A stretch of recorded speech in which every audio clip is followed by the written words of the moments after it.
Pertanyaan, hati yang ada di sini, ibu-ibu, sedulur-sedulur, bapak ibu sekalian, sehat atau sakit hatinya? Cepat benar mengaku. Ngaku. Sebelum kita ngaku sehat atau sakit, periksa dulu mana penyakit-penyakit hati itu. Harus tahu dulu mana penyakit-penyakit hati. Setelah kita tahu, yuk cross check, nyambungkan, connectingkan. Oh, ini saya nih. Sakit hati saya. Ini tidak. Sehat hati saya. Nah, sekarang perlu kita tahu apa saja jenis-jenis penyakit hati itu. Inilah yang kita bahas pada taklim kita kali ini. Penyakit-penyakit hati dengan harapan pulang majelis hatinya sehat. Penting ini Pak. Kenapa? Di akhirat tidak ada orang masuk neraka gara-gara penyakit kusta. Kenapa masuk neraka? Kusta Tuhan. Enggak. Kenapa masuk neraka? Ngontrak-ngontrak Tuhan, enggak punya rumah. Enggak. Kenapa masuk neraka? Sombong. Kenapa masuk neraka? Takabur. Kenapa masuk neraka? Ujub. Penyakit hati. Ini penting. Coba, kalau Bapak bawa mobil dari Jakarta ke Bogor, yang nyetir tangan. Yang berpikir sepanjang jalan, otak. Gas rem, kaki. Tapi begitu ada tikungan, apa tertulis? Hati-hati. Iya toh? Tidak tertulis otak. Padahal otak yang berpikir. Iya, begitu pentingnya hati. Coba. Di lapangan terbang, bandara, ada pengumuman. Apa yang diumumkan? Perhatian. Padahal yang berpikir otak. Yang menulis tangan. Pengumuman, perhatian. Tidak ada pengumuman, perotakan. Berarti memang ini hati adalah raja. Karenanya, sehatkan hati kalian. Mari kita lihat. Dalam kitab Iyah Ulumuddin, itu banyak sekali jenis-jenis penyakit hati. Mari kita lihat satu-satu. Mudah-mudahan cukup waktu. Yang pertama, yang paling banyak ini, al-mutakhawilu bis sholah. Menganggap enteng sholat.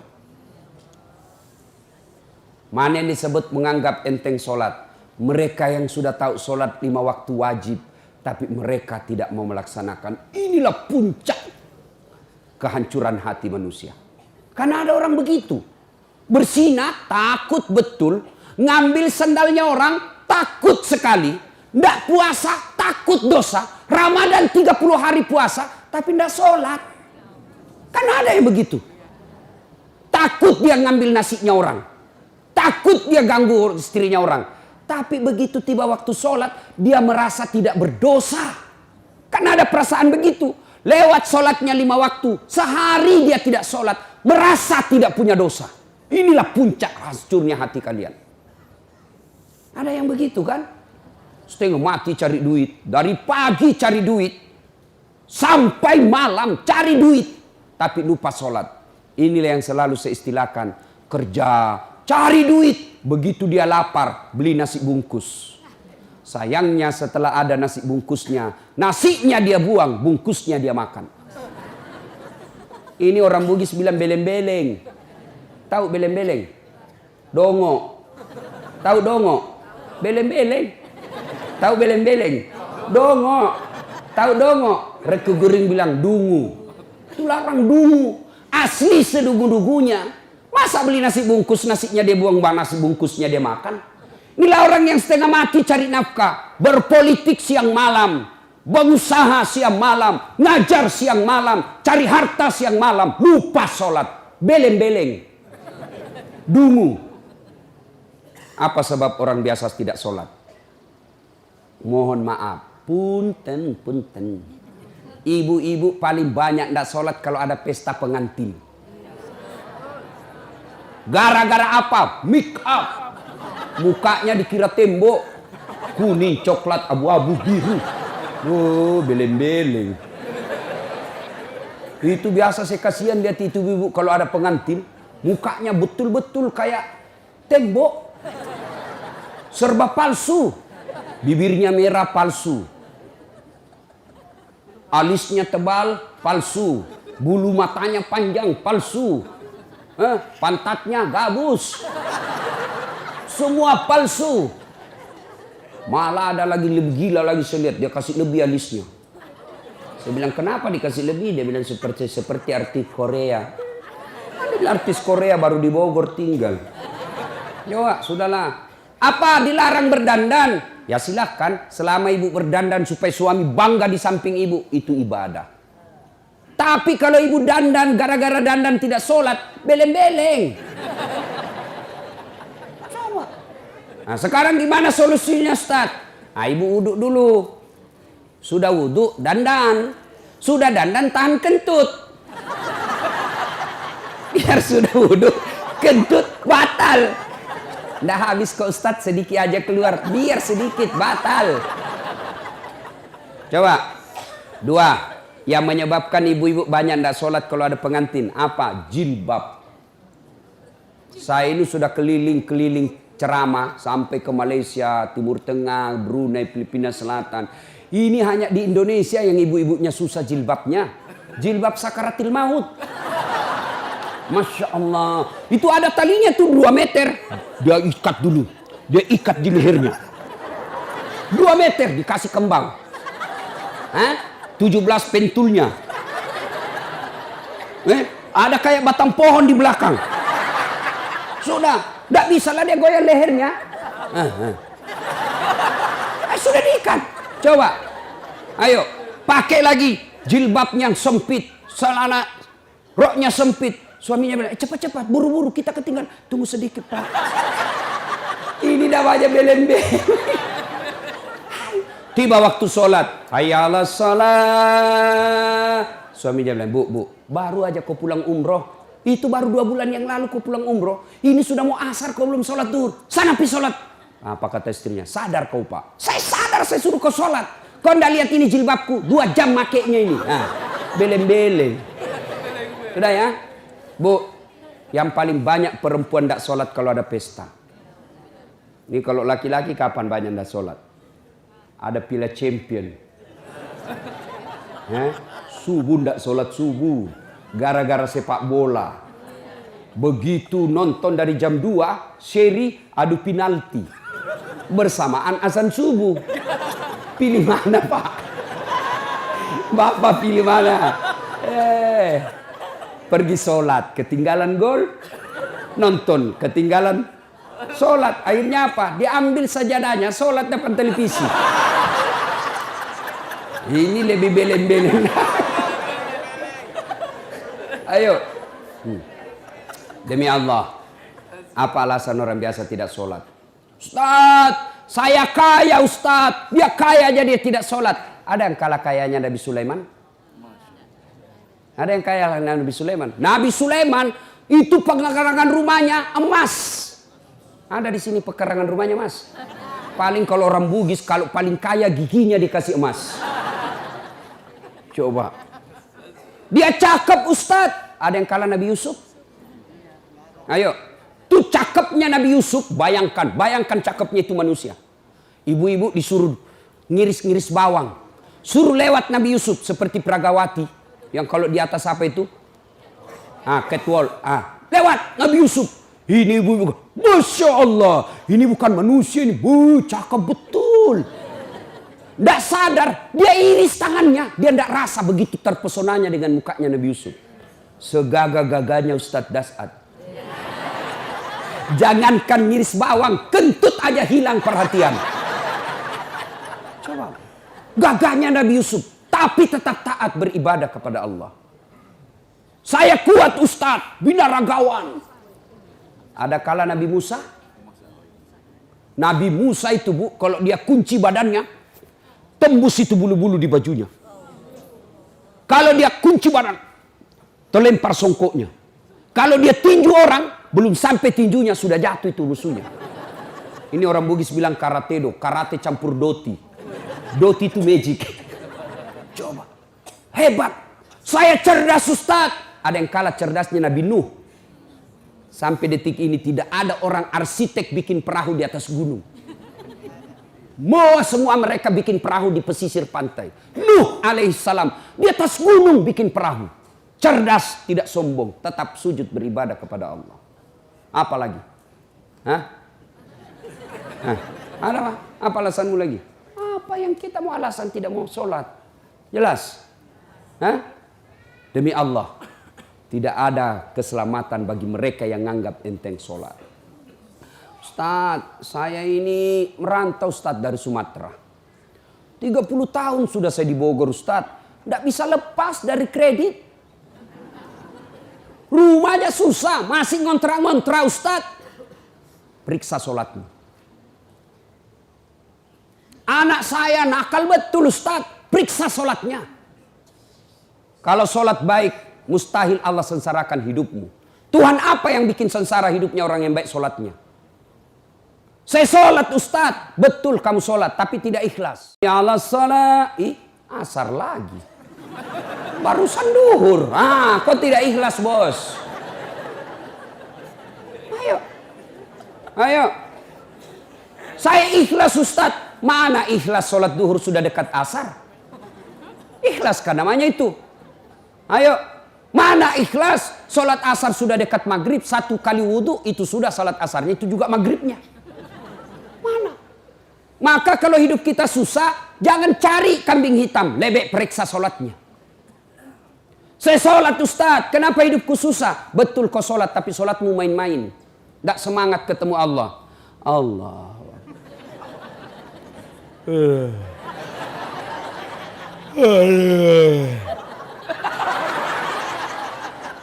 Siratal. Ada yang sholat seperti itu. Ada. Sholat kayak ditiup angin. Allahu Akbar.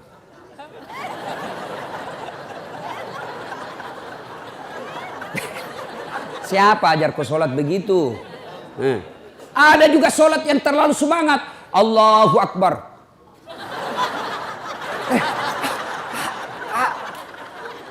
Ibu ketawa karena membayangkan diri sendiri lah.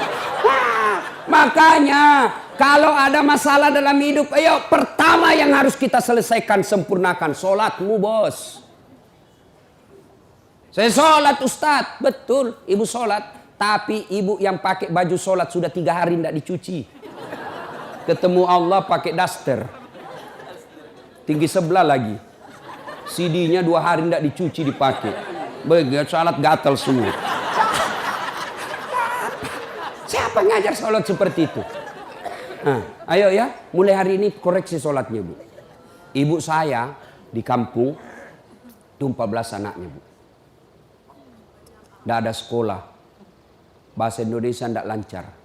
Tapi yang membuat saya kagum, kalau mau sholat dia ganti bajunya.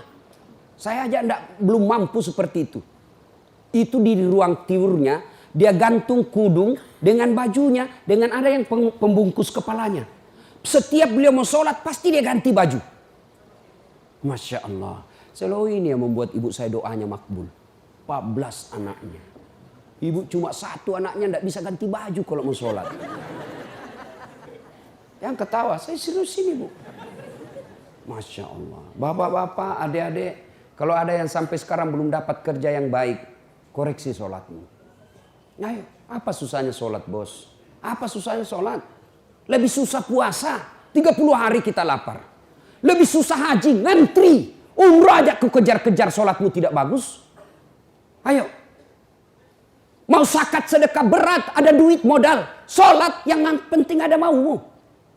Haji sekali setahun. Umrah penuh modal. Sholat 24 jam Allah menunggumu. Subuh Allah nunggu. Tengah hari capek Allah tunggu duhur. Sore mau curhat Allah tunggu asar. Maghrib selesai kegiatan Allah tunggu di maghrib kita. Mau tidur silahkan curhat sebelum isya. Tengah malam bangun tidak bisa tidur. Yuk kau sholat tahajud. Cuma kita tidak sadari kekuatan sholat. Sholat. Kecil buat Allah kasih kalian rumah. Kecil buat Allah kasih kalian jadi anggota DPR. Kecil itu asam urat. Kecil itu kolesterol. Perbaiki sholat. Cuma kita kalau sakit langsung ke dokter. Memangnya dokter yang sembuhkan kamu? Ke Allah dulu. Allah, dokter. Saya sampai detik ini belum pernah ketemu dokter yang hebat. Kenapa? Begitu saya ke dokter, saya juga yang kasih tahu penyakitku. Assalamualaikum Ustaz. Waalaikumsalam dok. Kenapa Ustaz? Ini mencret-mencret saya dok. Kenapa bisa? Dalam hatiku, ya urusanmu. Karena kau dokter. Masa saya yang kau tanya? Allah, tanpa bapak beritahukan, ibu beritahukan, Allah sudah tahu penyakitnya ibu. Yang dokter hebat itu baru muncul, pasti mencret Ustaz. Itu hebat itu. Tapi kan tidak. Iya. Maka bapak ibu sekalian, perbaiki sholat. Nah, itu tetangga saya Ustaz tidak sholat, tapi kok rezekinya baik, proyeknya lancar. Oh jangan salah, memang duitnya banyak, mobilnya mewah, rumahnya megah, tapi apa yang ibu bapak tidak tahu, istrinya selingkuh, suaminya membalas. Banyak kita lihat orang kaya, tapi menderita batinnya. Duitnya banyak, dihormati di kantor, dimuliakan di kantor, tapi sampai di rumahnya dilempar piring sama anaknya masih SMP. Itu sudah banyak duitnya, tapi tidak ada kebahagiaan rumah tangganya. Banyak duitnya, tapi tidak ada bisa dia makan. Duitnya 7 miliar, tapi dilarang makan nasi. Apa enaknya? Dilarang makan nasi, dilarang makan karedok. Apa? Yang bisa dia makan hanya ubi rebus. Duit 7 miliar cuma ubi rebus. Pret. Ya, maka Bapak Ibu, adik-adik, jangan galau, perbaiki sholatmu. Saya bisa bicara begini, saya alami. Demi Allah, saya pernah menjadi cleaning service. Bersihkan toilet triple terkenal di Makassar waktu itu. 4 toilet saya harus bersihkan tiap hari. Saya bilang sama koordinator kebersihan, tidak usah gaji saya, kasih masuk namaku undian umroh kalau ada gratis. Sampai tutup itu kantor, tidak dapat. Saya pernah menjadi loper koran. Selesai sholat subuh saya bawa naik sepeda itu langganan harian Fajar di Makassar. Hilang lagi sepeda BMX ku. Tidak tahu sampai sekarang saya belum dapat siapa yang curi. Yang ngajar itu kalau saya dapat itu saya lapor di KPK. Masya Allah. Hai. Saya sering jalan kaki pergi sekolah. Saya pernah dihina kawan saya waktu kuliah. Keluar dari ruangan kuliah. Dia tunjuki saya, Dasat, tidak malu-malu kau, cakar semua bajumu. Cakar itu rombengan. Tahu, baju bekas yang dari Eropa dijual 100.000 kalau di Matahari 100.000 satu. Ini 10.000 4, masih ditawar. Coba bayangkan. Saya tidak marah. Biiznillah dengan izin Allah. Saya istiqamah pelihara sholat dengan sebaik-baiknya. Alhamdulillah dengan izin Allah. Saya sudah punya travel sendiri. Kapan saja saya mau umroh bisa. Dengan izin Allah. Kalau kawan saya dulu yang hina saya katakan pakai baju cakar. Alhamdulillah sekarang Ramadan baru-baru saya kasih lagi zakat. Coba. Kalau saya jalan kaki dulu alhamdulillah punya kendaraan. Yang jarang seperti itu di Makassar. Alhamdulillah dengan izin Allah. Apa susahnya Allah kasih kamu rumah? Apa susahnya Allah kasih lunas utangmu? Kecil buat Allah. Yang penting sholat men, sholat. Perbaiki sholatmu, Allah yang selesaikan utangmu. Adakah manusia tidak ada masalahnya di dunia? Ini malah ibu-ibu penuh masalah, saya lihat mukanya ini. Mana ada manusia tidak ada masalahnya? Semua punya masalah. Ustadz, ibu pikir tidak ada masalahnya? Masalah saya besar, mau kawin lagi tapi takut sama istri. Semua punya masalah. Alhamdulillah Allah tidak berkata, Dasat kalau ada masalahmu kau jadi anggota DPR dulu. Ada masalahmu kau jadi gubernur dulu. Ada masalahmu kau jadi profesor dulu. Tidak, Allah cuma minta, Dasat ada masalahmu ista'inu bis-sabri was-salah. Sabar, perbaiki sholatmu. Saya yang selesaikan masalahmu. Itu janji Allah, bukan janji caleg. Kalau caleg dijanji Anda boleh, kita dijanji surga, dijanji juga kita surga. Nih kartu namaku, pilih saya. Ada masalahmu, punten, hubungi saya, sama-sama Sunda. Pilih, begitu terpilih, dia ganti nomor HP-nya.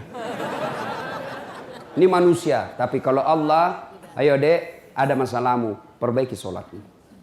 Ya, teman setan yang pertama, nganggap enteng sholat. Apa akibat dan hukuman bagi mereka meninggalkan sholat? Dan waktu kita bahas. Sekarang yang kedua. Penyakit hati yang kedua, sombong, ujub, takabur, borro. Mau dibilang, mau dikata, itu penyakit sombong. Ingat sejarahnya iblis keluar dari sorga? Ya? Apa penyebabnya? Apa karena dia miskin? Apa karena dia korengan? Apa karena dia penyakit kusta? Tidak. Ciptakan Adam.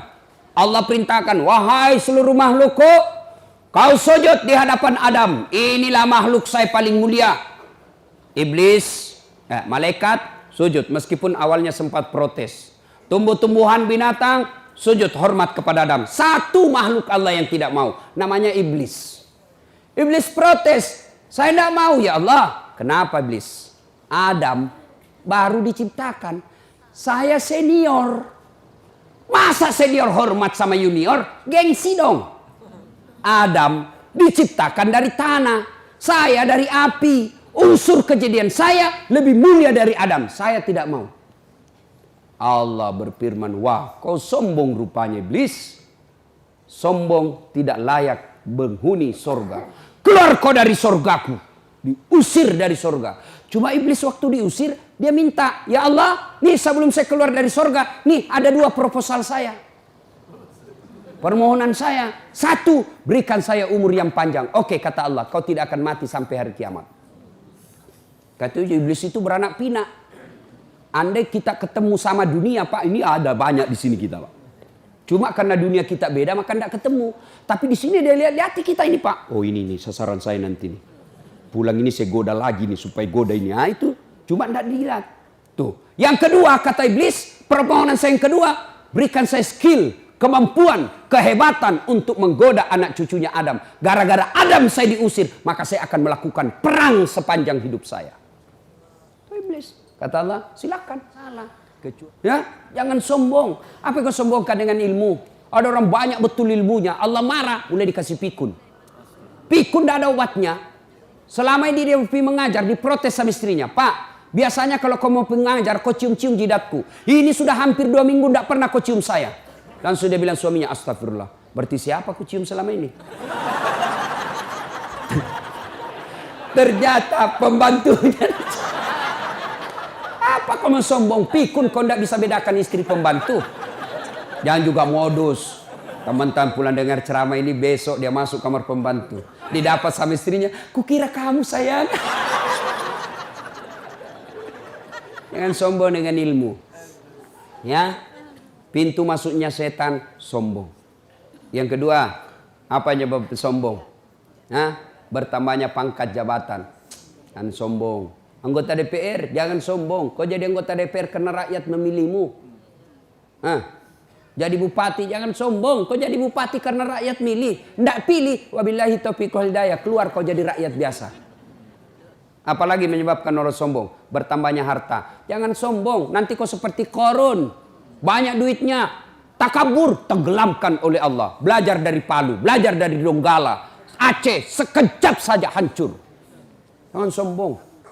Apalagi membuat orang sombong? Bertambahnya ibadah. Yang tadinya malas sholat, sekarang sholatnya bagus. Bukan cuma 5 waktu, sunnahnya pun oke. Mulai sombong, jangan. Allah senang orang yang alim, tapi Allah tidak senang orang yang sombong. Puncak kesombongan, tidak mau sujud di hadapan Allah. Dalam hadits qudsi Allah jelaskan, ada 3 temannya setan di dunia. Satu di antaranya, ghaniyun mutakabbir, orang kaya yang sombong. Kaya harta sombong temannya setan. Kaya ilmu, ilmuwan sombong temannya setan. Kaya pangkat pejabat temannya setan. Tapi masih masuk akal. Orang masih, ya wajarlah dia sombong. Dia wali kota. Wajarlah dia sombong, banyak duitnya. Wajar dia sombong, tinggi ilmunya. Tapi temannya setan. Masih wajar. Tapi ini sudah miskin, pengangguran, jelek mukanya, bau keteknya. Sombong lagi, bukan kau temannya setan, kau sudah jadi setan cilaka. Salatullah, salamullah, ala toha rasulillah. Salatullah, salamullah, ala yasin habibillah. Ibu bapak, saudara-saudara sekalian yang saya hormati. Satu, teman setan itu penyakit hati, menganggap enteng sholat. Dua, sombong. Tiga, bakhil, pelit, dedekut. Orang Bugis bilang seke kikirigalla paku jambatan. Nah, itu pelit sekali. Nah, itu temannya setan. Ibu-ibu mau lihat pelitnya ibu? Coba kalau dia beli sayur.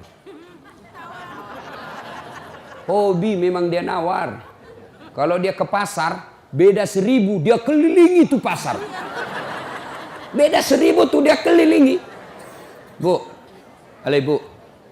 Bu, kalau ibu belanja di Trans Studio, Trans Mall, atau Alfamidi, Alfamart, tawar apa tidak?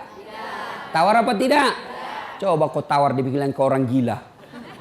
Lalu pedagang kasihan yang sesama kita pribumi datang naik sepeda motor, kadang kala sepeda, dia datang, dia sudah panggil kita, ya Bu Haji, Bu Haji makin cantik aja, masih nawar. Apa namanya kalau bukan pelit? Sudah enaknya itu, berapa Mas?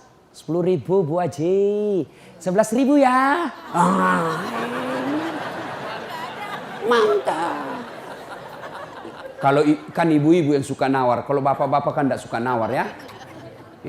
Ibu-ibu tuh suka betul nawar. Bu, ibu mau ndak suaminya diambil orang?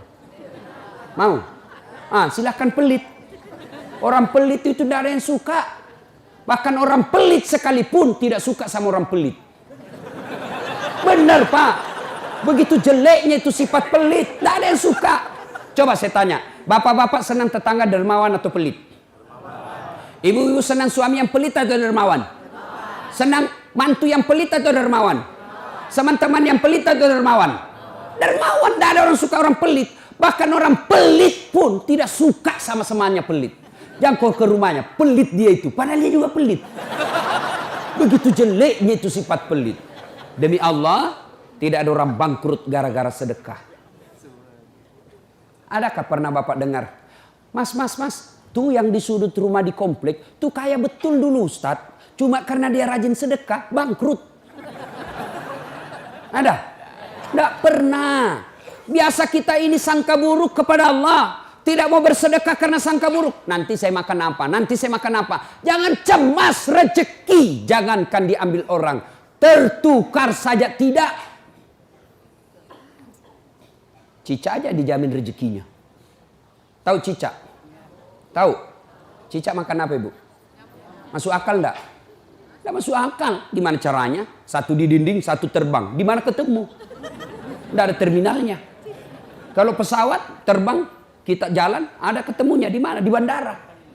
Ini cica satu terbang, satu di dinding. Di mana ketemunya? Tapi lagu kita waktu kecil kan, cicak di dinding, diam-diam merayap, datang seekor nyamuk. Nyamuk yang datang.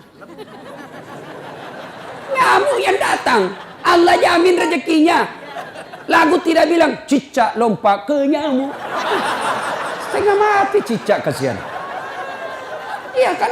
Itu cicak, tidak sarjana, tidak punya kursus, tidak ada kaki, tidak ada otaknya, tidak cerdas, bisa hidup.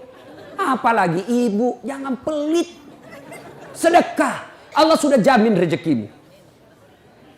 Bu, ada suaminya mulai selingkuh? Ada? Tidak usah curhat sama tetangga, apalagi curhat di Facebook. Tak kusangka kau begitu. Pret, beleng-beleng. Rahasia keluargamu kau ungkap di Facebook. Begitu mulai, bu, ciri-ciri laki-laki yang sudah mulai lain-lainnya. Kalau yang selama ini tidak pernah pakai sisir keluar, tiba-tiba rapi.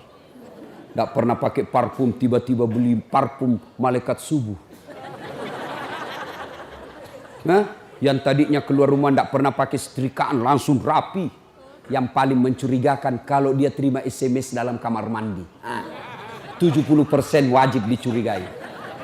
Kalau sudah begitu ibu tidak usah curhat sama tetangga. Lebih curhat kepada Allah.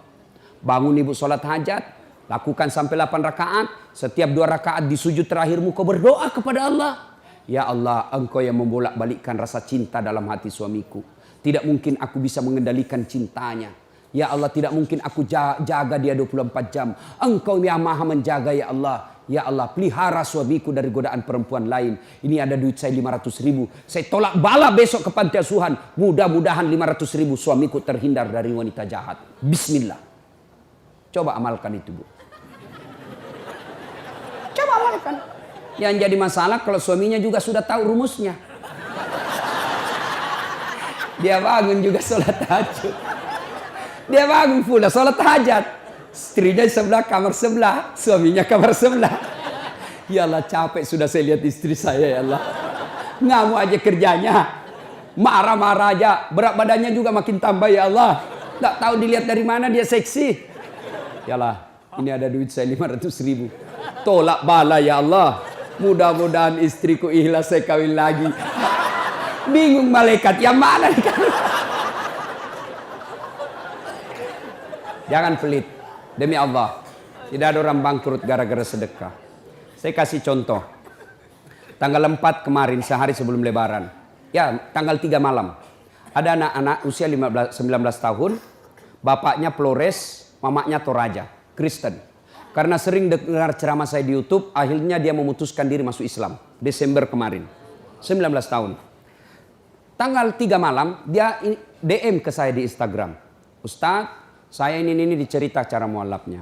Kemudian besok sudah mau lebaran, saya belum punya baju baru Ustadz. Saya lihat Ustadz ini bagus-bagus bajunya. Di mana belinya Ustadz? Saya bilang sebenarnya baju saya tidak dibeli, bikin sendiri. Tapi yang lebih sebenarnya lagi, bukan baju yang bagus, saya yang gagah. Ya, sudahlah. Saya butuh baju lebaran. Saya bilang, kau datanglah ke rumah saya. Saya sediakan kau pilih bajuku yang kau suka. Dia pakai tongkat turun dari taksi. Wih, kasihan saya. Kenapa kakimu, Dek? Ternyata diamputasi kakinya. Dia singgah sholat asar ditabrak mobil. Saya bilang berat betul hidupnya ini anak. Diusir dari orang tuanya, Pak. Diusir, sekarang tinggal di masjid. Tidak disetujui, hanya dia sendiri masuk Islam. Diusir. Bilang, kenapa kakimu? Saya cerita. Sedih saya, sempat berkaca. Jangan sedih Ustaz. Ini tidak ada artinya nih kaki ketimbang iman saya kepada Allah. Luar biasa, 19 tahun. Saya ambil baju saya yang paling bagus. Kau pilih ini, Dek. Mana kau suka? Bener, diambil yang paling bagus. Sempat juga saya nyesal. Sudah. Karena saya buru-buru ke bandara. Saya mau pergi khotbah. Ya, ini Dek. Kau ambil 1 juta. Sudah. Baliklah dia. Naik Grab lagi. Sudah.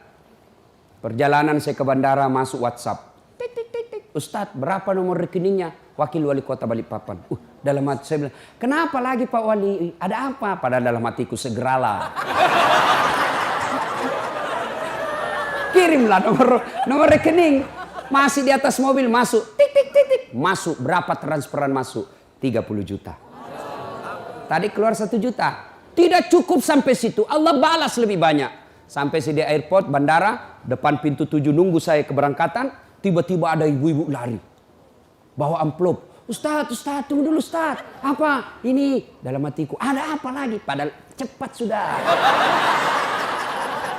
Ini ada ternyata ada fans saya. Dia lihat saya di bandara. Dia mau kasih. Tapi cepat buru-buru mau masuk bandara. Dikasih saya melalui itu ibu. Nih ada Ustadz titipan dari ini. Oke, saya buka. Berapa isinya? 10 juta. Sudah 40 itu kan gantinya. Besoknya tanggal 5 selesai khotbah. Biasanya kalau saya khotbah dikasih itu ibu 25 juta sama itu Bu Bupati. Berapa saya dikasih waktu itu? 35 juta. Berapa Allah ganti? 75. Keluarkan 1 juta, Allah ganti 75 juta. Kenapa ibu miskin? Karena ibu malas bersedekah. Selalu berkeyakinan saya miskin. Maka Allah, ana inda sanni abdibi. Saya tergantung sangkanya hambaku. Kalau kau sangka tidak mampu, maka kau kukasih tidak mampu. Sedekah ibu. Allah tidak lihat 1 jutanya. Allah tidak lihat 100 ribunya. Yang Allah mau nilai, kamu sedekah enggak 1 hari ini. Jangan pernah lewatkan maghrib tanpa sedekah di hari itu. Coba amalkan. Coba. Kenapa kita tidak bisa umroh? Karena selalu yakin saya tidak mampu. Maka Allah ya sudah kau yakin tidak mampu. Sedekah. Pulang ini kau sedekah sama tetanggamu. Cari orang miskin. Cari janda-janda tua. Tidak usah janda muda. Banyak yang bisa selamatkan. Jelas? Salatullah salamullah ala toha rasulillah. Salatullah salamullah ala yasin habibillah. Nah, sudah banyak sebenarnya penyakit hati, tapi waktu yang terbatas. Saya cuma bilang waktu yang terbatas. Saya ada acara di Bandung, Ibu, jam 10. Saya ini orang kampung. Saya tidak tahu Bogor ke Bandung jauh. Saya pikirnya 1 jam. Inilah kalau kita pakai pulsa lokal. Saya orang kampung, tidak tahu saya. Oh, ternyata jauh. Nah, saya harus segera selesaikan. Insya Allah kalau panitia ngundang saya lagi ke sini, saya datang lagi. Insya Allah ya. Nah, ini penyakit hati. Sekarang gimana cara mengobatinya? Ala bizikrillahi tatma'innul qulub. Ketahuilah dengan berzikir mengingat kepadaku, maka hatimu akan jadi tenang. Jadi kalau kita punya penyakit hati, maka datang di majelis zikir Al-Ihya ini. Ini salah satu caranya. Memang ibu tidak dapat voucher. Memang ibu tidak dapat undian. Tapi apa yang ibu dapat? Ilmu, tapi ilmu tidaklah terlalu menolong ketika ilmu itu tidak diamalkan.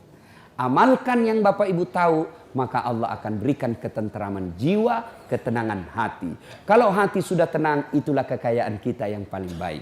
Ibu Bapak, inilah tausiah kita, mudah-mudahan ada manfaat. Kalau masih mau dengar ceramah saya,